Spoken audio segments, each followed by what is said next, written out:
Oh, hello there, fellow traveler, and welcome to Baby Alice's afternoon time or bedtime stories, depending on where you are. Our next story is called The Story of Sinbad the Sailor by Arabian Nights. The story of Sinbad the Sailor has been told in many versions, with slight variations in title and detail. Sometimes his name is spelled differently. The 7 Voyages of Sinbad the Sailor. We've chosen Arabian Nights, Windermere Series, illustrated by Milo Winter, 1914. This story was probably added to the original 1001 Nights in the European translations, notably by Antoine Galland in 1704 and 1717.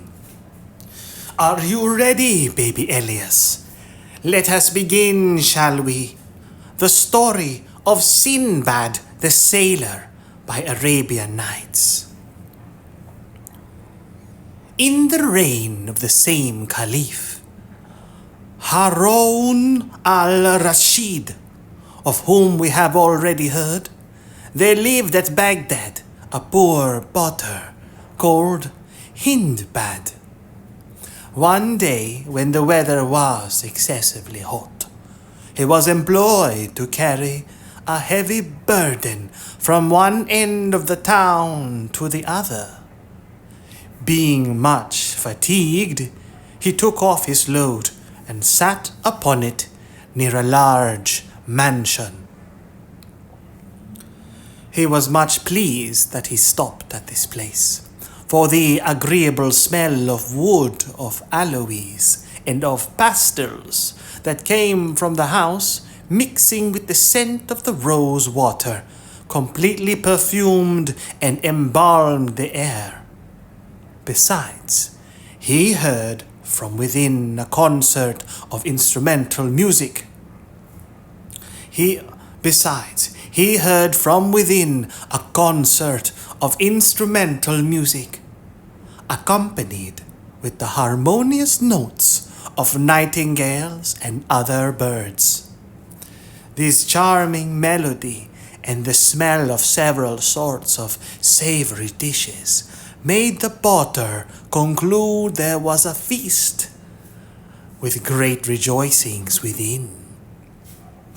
His business seldom leading him that way, he knew not to whom the mansion belonged, but he went to some of the servants, whom he saw standing at the gate in magnificent apparel, and asked the name of the proprietor. "How," replied one of them, "do you live in Baghdad, and know not that this is the house of Sinbad the Sailor, that famous voyager who has sailed round the world?" The porter lifted up his eyes to heaven and said, loud enough to be heard, "Almighty Creator of all things, consider the difference between Sinbad and me. I am every day exposed to fatigues and calamities, and can scarcely get coarse barley bread for myself and my family, while happy Sinbad profusely expends immense riches and leads a life of continual pleasure. What has he done to obtain from thee a lot so agreeable? And what have I done to deserve one so wretched?" While the porter was thus indulging his melancholy, a servant came out of the house, and taking him by the arm, bade him follow him, for Sinbad, his master, wanted to speak to him. The servant brought him into a great hall, where a number of people sat round a table covered with all sorts of savory dishes. At the upper end sat a comely, venerable gentleman, with a long white beard, and behind him stood a number of officers and domestics, all ready to attend his pleasure. This person was Sinbad.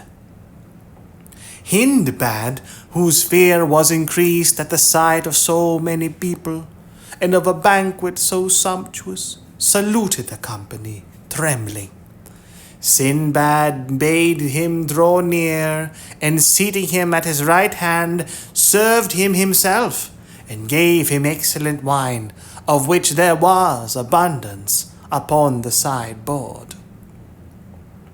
Now Sinbad had himself heard the porter complain through the window. Now Sinbad had himself heard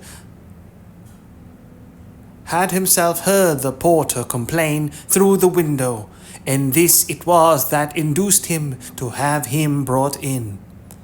When the repast was over, Sinbad addressed his conversation to Hindbad, and inquired his name and employment, and said, "I wish to hear from your own mouth what it was you said, what it was you lately said in the street."